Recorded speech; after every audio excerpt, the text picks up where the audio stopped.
आइए हम वे जो परमेश्वर के लोग हैं और जो नहीं है शीर्षक उपदेश के साथ परमेश्वर के वचन का अध्ययन करें।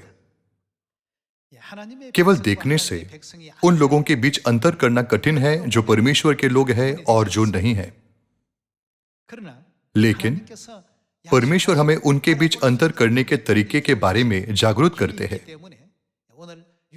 इसलिए आज आइए हम फसह के महत्व के बारे में और यह अंतर करने के बारे में कि कौन परमेश्वर के लोग हैं अध्ययन करें। चूंकि नई वाचा का फसह हमें स्वर्ग के लिए अधिक आशा रखने की अनुमति देता है, इसलिए हमें इसे मनाने के लिए कई आत्माओं का मार्गदर्शन करना चाहिए। फसह में निहित परमेश्वर की इच्छा बहुत महत्वपूर्ण है, क्योंकि परमेश्वर हमारे उद्धारकर्ता है। परमेश्वर फसह को कितना महत्व देते हैं? फसह के विषय में परमेश्वर की इच्छा क्या है? आइए हम गिनती अध्याय 9 पर जाएं। आइए अध्याय 9 आयत 1 देखें। आइए हम गिनती अध्याय 9 आयत 1 पर एक नजर डालें। इजरायलियों के मिस्र देश से निकलने के दूसरे वर्ष के पहले महीने में यहोवा ने सिनै के जंगल में मूसा से कहा, इजरायली फसह नामक पर्व को उसके नियत समय पर मनाया करें। इजरायली फसह नामक पर्व को उसके नियत समय पर मनाया करे। यह किसकी इच्छा है? फसह के माध्यम से परमेश्वर स्वर्ग का राज्य, उद्धार और पापों की क्षमा प्रदान करेंगे। यह परमेश्वर की इच्छा है। इसलिए परमेश्वर ने कहा, इजरायली फसह नामक पर्व को उसके नियत समय पर मनाया करे। लेकिन पुराने नियम की व्यवस्था के अनुसार जो लोग किसी मूर्त शरीर को छूते थे वे 1 सप्ताह तक अशुद्ध रहते थे और इसलिए वे फसह का पर्व नहीं मना सकते थे। उनके लिए परमेश्वर ने द्वितीय फसह मनाने का मौका दिया।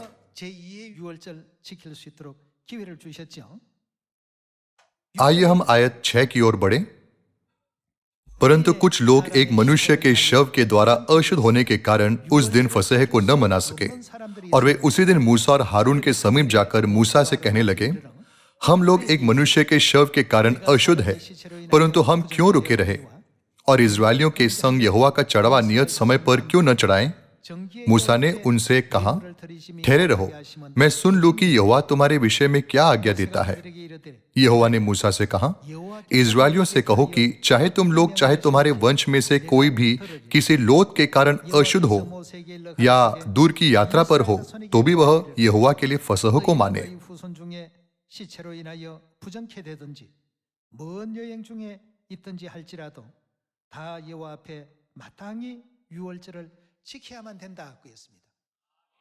चूंकि फसह मनाया जाना चाहिए, इसलिए परमेश्वर ने उन्हें दूसरे महीने में फसह मनाने की अनुमति दी।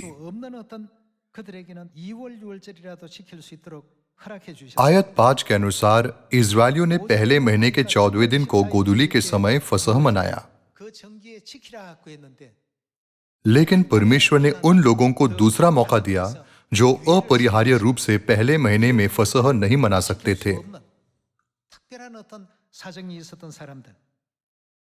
इसलिए आयत 11 में यह लिखा है, वे उसे दूसरे महीने के 14वें दिन को गोधूली के समय मनाए और फसह के बलि पशु के मांस को अख़मीरी रोटी और कड़वे साग पात के साथ खाएं, और उसमें से कुछ भी सवेरे तक न रख छोड़े और न उसकी कोई हड्डी तोड़े। वे उस पर्व को फसह की सारी विधियों के अनुसार मनाएं।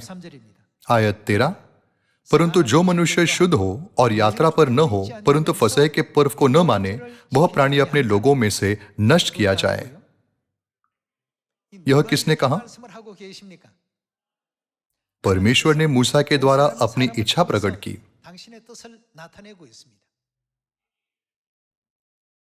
उनका क्या होगा जो फसह मनाने में असफल रहे? परमेश्वर ने कहा कि वे लोगों में से नष्ट किए जाएं। दूसरे शब्दों में, जबकि फिलिपियों अध्याय 3 आयत 20 में यह लिखा है, पर हमारा स्वदेश स्वर्ग पर है, लेकिन उनकी नागरिकता का क्या होगा? इसे ले लिया जाएगा क्योंकि वे योग्य नहीं है। यह किसकी इच्छा है? 누구의 의지입니까?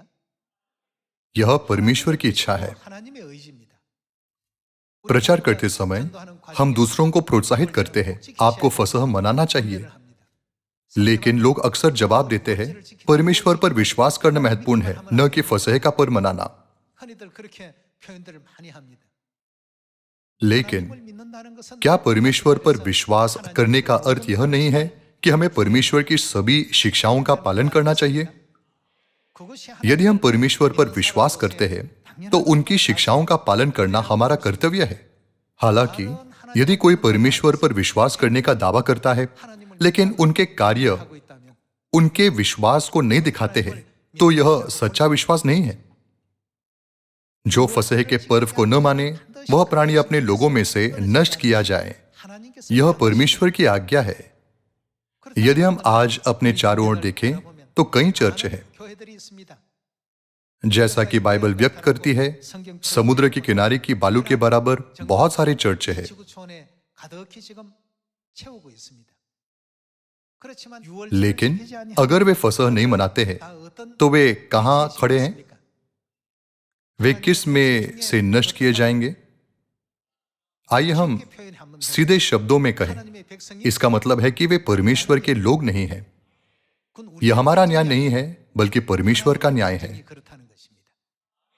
यदि परमेश्वर ने ऐसा न्याय किया तो क्या उनके पास स्वर्ग का राज्य और उद्धार हो सकता है? उनमें से कुछ भी उनके पास नहीं हो सकता। इसलिए यीशु ने किसके लिए फसह की स्थापना की? उन्होंने कहा कि यह हमारे लिए था। क्या परमेश्वर ने हमारे लिए इस बात पर जोर नहीं दिया है? जबकि फसह में विभिन्न अर्थ निहित है, लेकिन सबसे बढ़कर फसह मनाने की आज्ञा परमेश्वर की ओर से एक आदेश है। यह वह सत्य है जो परमेश्वर की इच्छा को दिखाता है। 하나님의 의지요. 하나님의 그 뜻이 담겨 있는 진리이기 때문에 오늘 इसलिए केवल वे जो फसह को मनाते हैं उन्हें सच्चे विश्वासी और परमेश्वर के लोग माना जा सकता है, जिनके पास स्वर्ग की नागरिकता है। 천국 시민권을 가지고 있다고 말할 수가 있는 것입니다. सभी लोगों, स्वर्गीय नागरिकता के बारे में सोचिए। नागरिकता होने का क्या मतलब है? क्या आप उस देश में रह सकते हैं? आप निश्चित रूप से उस देश में रह सकते हैं। हमारे पास स्वर्गीय नागरिकता है। क्या यह साबित करता है? क्या फसह के माध्यम से परमेश्वर की वाचा यह साबित नहीं करती? इसलिए गिनती अध्याय 9 में यह लिखा गया है, जो फसह के पर्व को न माने वह प्राणी अपने लोगों में से नष्ट किया जाए। यह परमेश्वर की इच्छा और स्वर्ग की व्यवस्था है। फिर भी ऐसे बहुत से लोग हैं जो फसह के पर्व नहीं मनाते हैं और फिर भी यह कहते हुए परमेश्वर पर विश्वास करने का दावा करते हैं, मैं स्वर्ग जा सकता हूं, मुझे पापों की क्षमा मिल सकती है और मैं उद्धार पा सकता हूं। लेकिन हमें यह समझना चाहिए कि यह केवल उनके बहाने हैं, न कि परमेश्वर की इच्छा, और हमें उनके द्वारा धोखा नहीं खाना चाहिए। बाइबल हमें सिखाती है, जो फसह के पर्व को न माने वह प्राणी अपने लोगों में से नष्ट किया जाए। इसलिए परमेश्वर ने दूसरे महीने में उन लोगों के लिए एक मौका दिया जो अपरिहार्य परिस्थितियों के कारण पहले महीने में फसह नहीं मना सके। हालांकि यदि वे अभी भी इसे मनाने में विफल रहते हैं तो वे यह नहीं कह सकते हैं कि वे परमेश्वर पर विश्वास करते हैं। आइए हम आयत 14 के साथ जारी रखें। यदि कोई परदेशी तुम्हारे साथ रहकर चाहे कि यहोवा के लिए फसह मनाए तो वह उसी विधि और नियम के अनुसार उसको माने। देशी और परदेशी दोनों के लिए तुम्हारी एक ही विधि हो। परमेश्वर ने इस बात पर जोर देते हुए कि इसे अवश्य मनाया जाना चाहिए, यह आज्ञा दी। इजरायली फसह नामक पर्व को उसके नियत समय पर मनाया करे। लेकिन मूसा की व्यवस्था के अनुसार जो लोग मृत शरीर के कारण अशुद्ध हो गए थे, वे तब तक परमेश्वर को भेंट नहीं चढ़ा सकते थे जब तक कि वे शुद्ध नहीं हो जाते। इसलिए परमेश्वर ने उन लोगों के लिए दूसरा फसह मनाने की अनुमति दी जो पहले महीने में अपरिहार्य रूप से इसे नहीं मना सकते थे। इस तरह फसह में परमेश्वर की इच्छा शामिल है जो इसके महान महत्व पर जोर देती है। परमेश्वर ने पहले ही भविष्यवाणी कर दी थी कि मानव जाति इस युग में क्या कहेंगे। आइए हम मत्ती अध्याय 7 आयत 20 पर जाएं। इस प्रकार उनके फलों से तुम उन्हें पहचान लोगे। जो मुझसे हे प्रभु कहता है, उनमें से हर एक स्वर्ग के राज्य में प्रवेश न करेगा, परंतु वही जो मेरे स्वर्गीय पिता की इच्छा पर चलता है। फिर यदि हम गिनती अध्याय 9 के वचनों पर विचार करें, तो क्या वे लोग जो फसह का पर्व नहीं मनाते स्वर्ग में प्रवेश कर सकते हैं? वे मेरी प्रजा में से नष्ट किए जाएं। यह स्वर्गीय व्यवस्था है। यह सोचना एक गंभीर गलती है कि हम अपनी इच्छा अनुसार स्वर्ग की व्यवस्था को बदलकर परमेश्वर के राज्य में प्रवेश कर सकते हैं।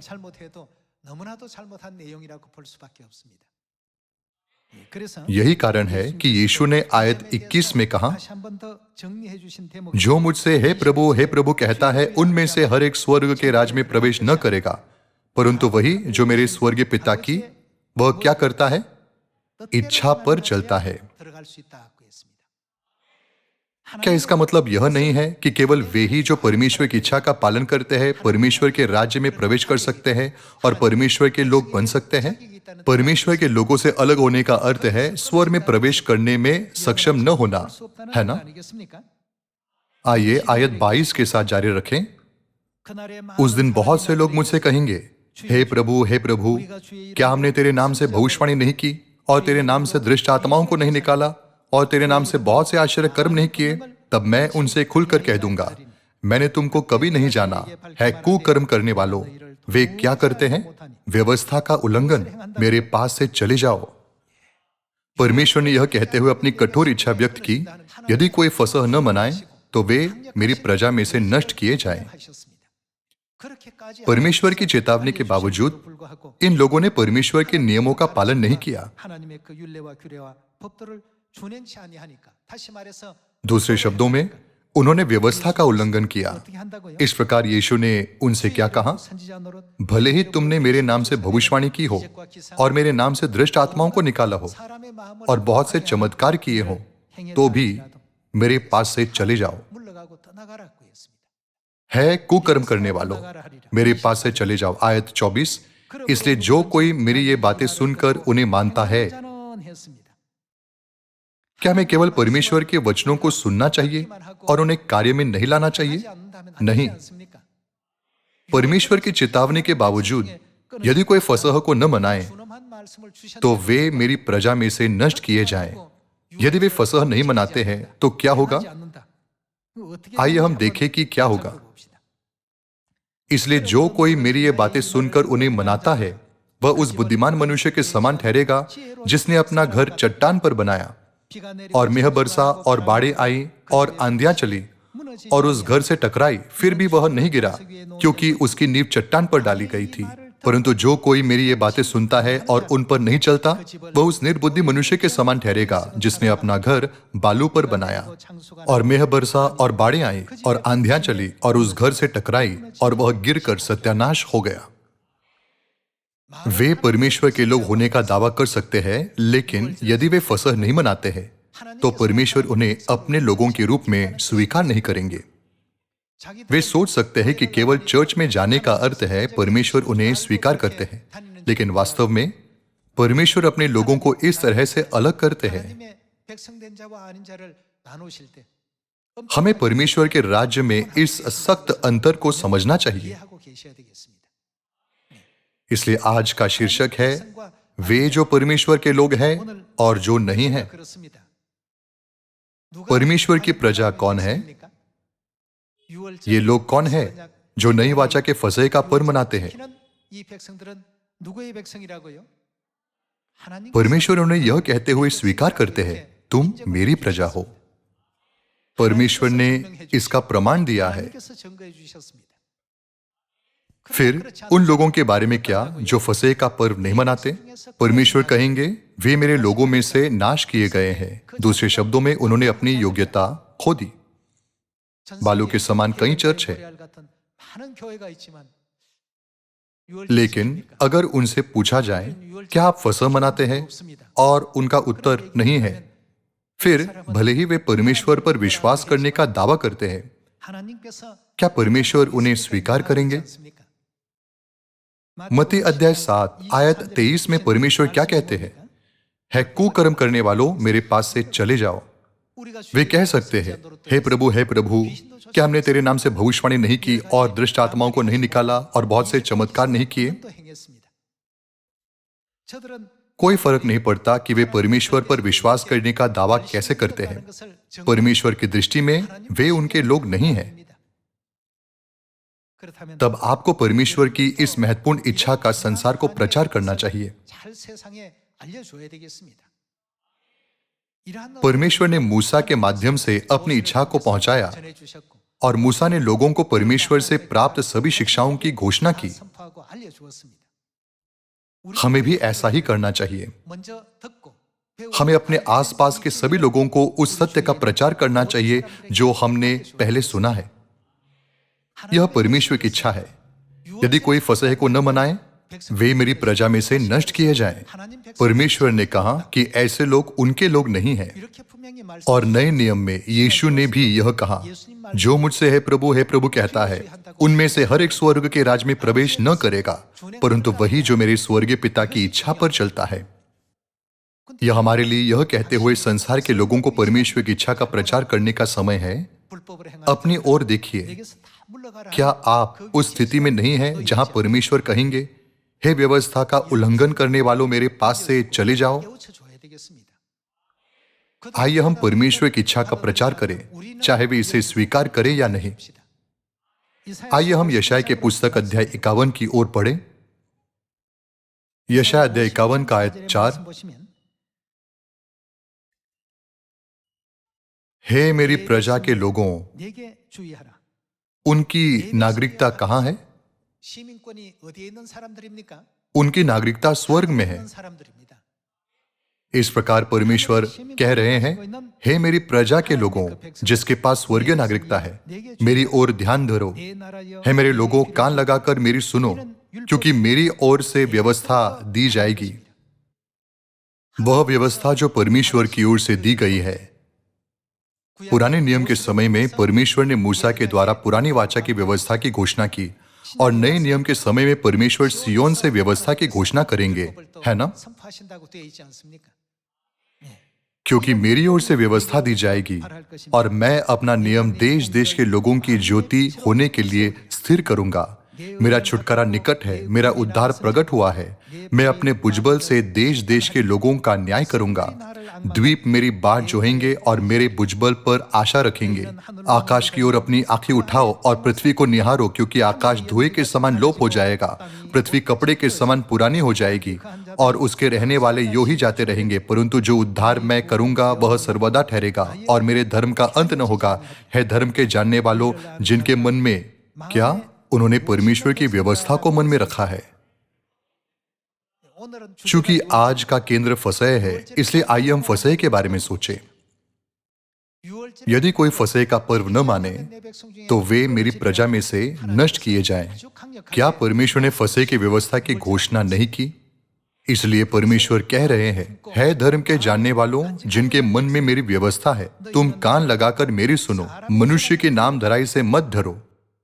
ऐसे लोग हैं जो यह कहते हुए हमारी निंदा करते हैं, वे कानूनवादी हैं जो मूसा की व्यवस्था को मानते हैं। चूंकि वे फसह नहीं मनाते हैं, इसलिए वे खुद को सही ठहराने के लिए हमें नकारात्मक रूप से चित्रित करते हैं। इसलिए यहां इस वचन में परमेश्वर हमें उन लोगों के शब्दों पर ध्यान न देने के लिए कहते हैं। उनका मतलब है, केवल मेरे वचनों को सुनो, केवल उस पर ध्यान केंद्रित करो जो मैंने तुम्हें सिखाया है। क्या उन्होंने हमें यह संदेश नहीं दिया ताकि हम उनकी बाधाओं से न हिलें?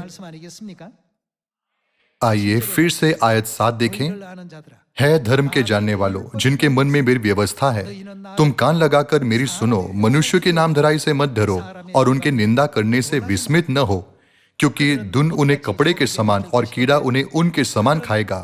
परंतु मेरा धर्म अनंत काल तक और मेरा उद्धार पीढ़ी से पीढ़ी तक बना रहेगा। 나의 구원은 세세 आइए हम आयत 11 पर जाएं। यहोवा के छुड़ाए हुए लोग लौटकर जय जयकार करते हुए वे कहां प्रवेश करेंगे? सियोन में आएंगे। क्या सियोन परमेश्वर के पर्वों का नगर नहीं है? क्या फसह का पर्व परमेश्वर का पर्व नहीं है? इसलिए जो फसह का पर्व नहीं मनाते वे नहीं जानते कि सियोन कहाँ है, इसलिए वे सियोन में प्रवेश नहीं कर सकते। क्या यह हमारे लिए स्पष्ट नहीं है?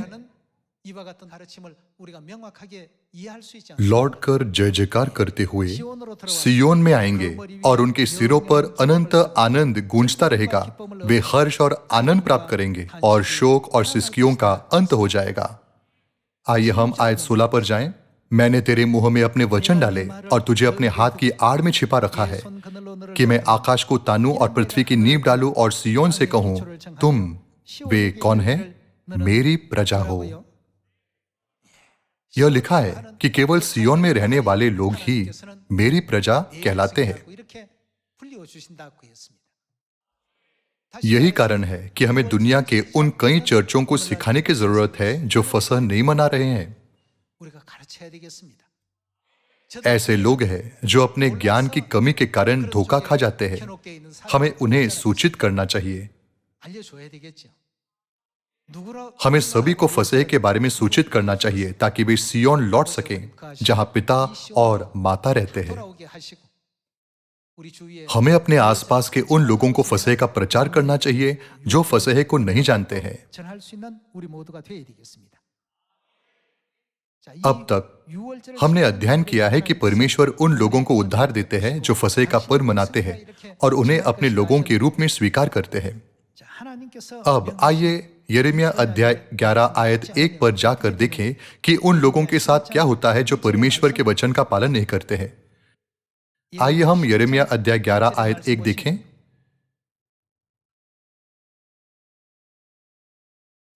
यहोवा का यह वचन यिर्मयाह के पास पहुंचा।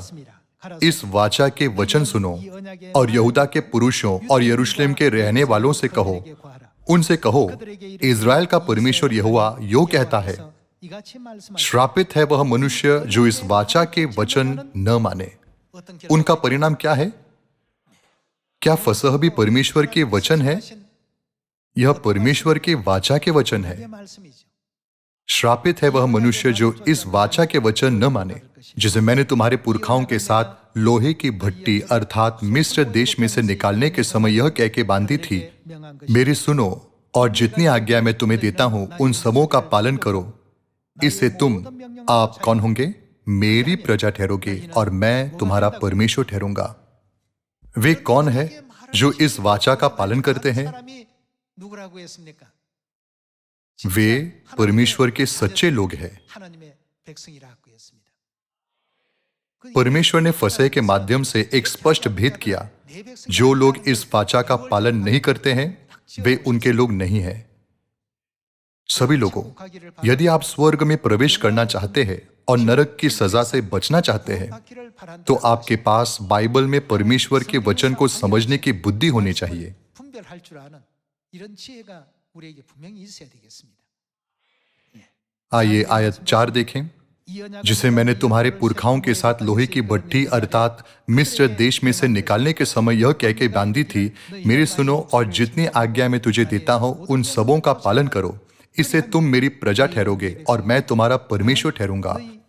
और जो शपथ मैंने तुम्हारे पितरों से खाई थी कि जिस देश में दूध और मधु की धाराएं बहती है उसे मैं तुमको दूंगा, उसे पूरी करूंगा। और देखो वह पूरी हुई है। यह सुनकर मैंने कहा, है यहोवा ऐसा ही हो। 여호와여 하였노라고 했습니다. आयत 6। तब यहोवा ने मुझसे कहा, ये सब वचन यहूदा के नगरों और यरूशलेम की सड़कों में प्रचार करके कहे, हमें क्या करना चाहिए? इस वाचा के वचन सुनो और उसके अनुसार चलो। 반드시 지키라. क्या यह हमें उनका अनुसरण करना नहीं सिखाता है? 7절입니다. आयत 7। 내가 너희 열조를 क्योंकि जिस समय से मैं तुम्हारे पुरखाओं को मिस्र देश से छुड़ा ले आया, तब से आज के दिन तक उनको दृढ़ता से चिताता आया हूं, मेरी बात सुनो। दूसरे शब्दों में, हमने उन्हें गिनती अध्याय 9 में लिखा परमेश्वर का वचन सुनाया कि यदि वे फसह का पर्व नहीं मनाएंगे तो वे लोगों में से नाश किए जाएंगे। परंतु उन्होंने न सुनी और न मेरी बातों पर कान लगाया, किंतु अपने अपने बुरे मन के हठ पर चलते रहे। इसलिए मैंने उनके विषय इस वाचा की सभी बातों को पूर्ण किया है, जिसके मानने की मैंने उन्हें आज्ञा दी थी और उन्होंने न मानी। परिणाम क्या था? अध्याय 11 आयत 3 में लिखे गए वचन, शापित है वह जो इस वाचा का पालन नहीं करता, उन पर लागू किया गया।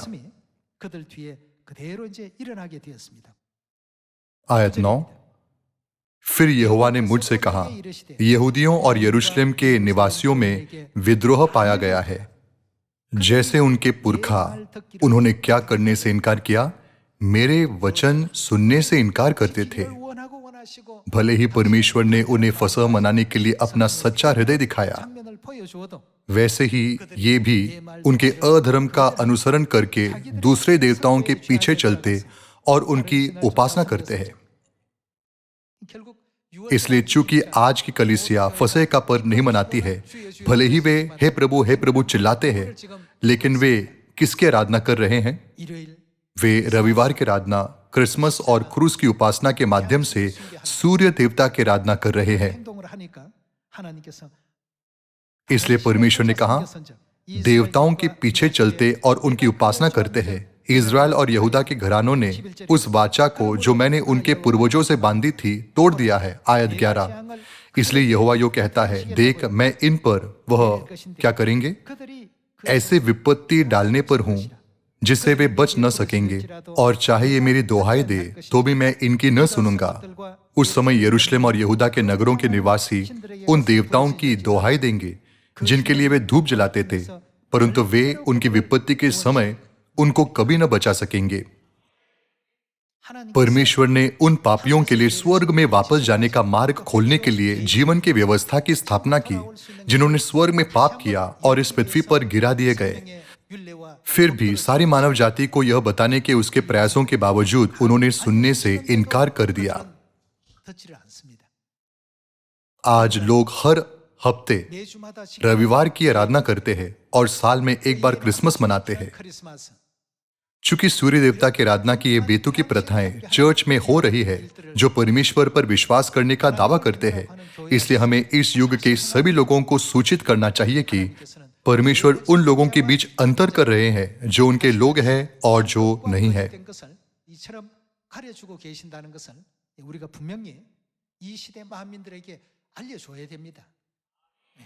धर्मी परमेश्वर सभी लोगों को एक मौका देते हैं। परमेश्वर की सभी शिक्षाएं महत्वपूर्ण कारक है जो यह निर्धारित करती है कि हम परमेश्वर के लोग हैं या नहीं, और हम स्वर्गीय नागरिकता के योग्य हैं या नहीं। इसलिए हमें उन्हें कभी नहीं भूलना चाहिए। मुझे आशा है कि सियोन के सदस्य बाइबल के माध्यम से परमेश्वर की इच्छा का प्रचार करेंगे कि यदि कोई परमेश्वर के लोग बनना चाहता है तो उन्हें फसह मनाना चाहिए। मैं प्रार्थना करता हूं कि ऐसा करने से विश्वास में सभी परिवार आशीष पाएंगे और सियोन में हमारे सभी भाई और बहनें स्वर्ग में अधिक पुरस्कार प्राप्त करेंगे। इसके द्वारा मैं उपदेश को समाप्त करना चाहूंगा। आपका बहुत बहुत धन्यवाद।